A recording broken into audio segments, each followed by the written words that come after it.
internet tarmog'i kuzatuvchi sizlar. Mana bu kafelimiz, Banyani kafelini terib tugatdik. O'zlaring ko'rib bir baho berasizlar. 45 gradus qirg'alanchi qo'rdik. Cho'tka qilib. Mana polkachalar qildik. Shampun turish uchun.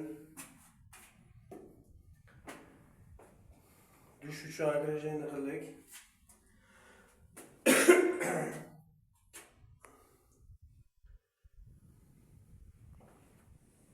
Keyin mana bunaqa narsa qildik.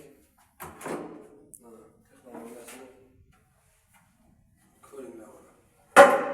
Bunday narsa qildik. Ochilib yopilishi. Chotki. Bu отдельно pul turadi. 45 gradus metri pul turadi. Kafelni o'zi terishdi o'zi $12. Buni metri. Keyin bu teshishlarni har bittasi 40 ming so'mdan. Har bitta teshish. Majda teradigan kafelchilarga vizit. Qaysi kafelchi o'zini teradi? Sifatni qaranglar mana, stiklarni qaranglar. Chotki. Duxiy tegoni bo'lsa, vizitni qabul qilsin. O'zbekiston bo'yicha